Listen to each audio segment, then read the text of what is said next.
Hello friends, welcome to Chandra's kitchen. இன்றைக்கி நம்ம கிச்சனில் என்ன செய்ய போகிறோம்னு பார்த்தீங்கன்னா, தேங்காய் பால் சாதம் தான் எப்படி செய்யறதுன்னு பார்க்க போகிறோம். வாங்க வீடியோக்குள்ளே போகலாம். நான் ஸ்டவ்வில் குக்கர் வச்சுருக்கேன். ஸோ இன்றைக்கி நம்ம தேங்காய் பால் எடுத்துக்கணும். ஸ்பைசஸ் எடுத்துக்கலாம்.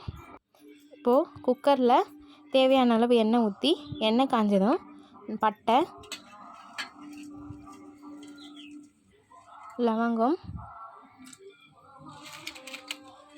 4 பிரியாணி இலை சேர்த்துக்கோங்க.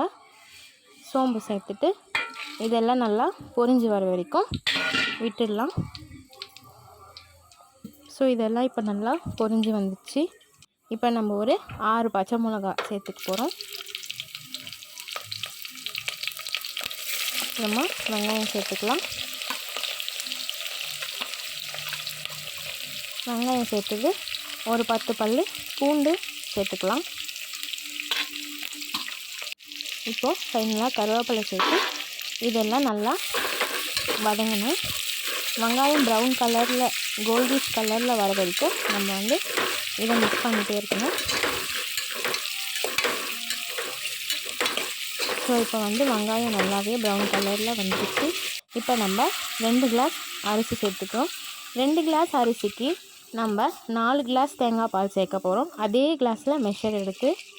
ஸோ 2 கிளாஸ் அரிசிக்கு இப்போ நான் 4 கிளாஸ் தேங்காய் பால் சேர்த்துக்கிறேன். தேவையான அளவு உப்பு சேர்த்து கலரி விட்டுக்கோங்க.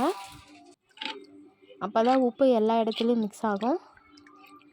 ஸோ இப்போ விசில் போட்டு ஒரு 4 விசில் வர வரைக்கும் நம்ம வெயிட் பண்ணலாம்.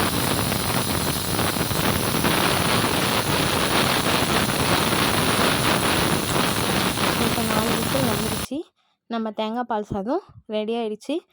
இந்த வீடியோ உங்களுக்கு பிடிச்சிருந்தா லைக் பண்ணுங்கள், கமெண்ட் பண்ணுங்கள், சப்ஸ்கிரைப் பண்ணுங்கள். தேங்க்ஸ் ஃபார் வாட்சிங்.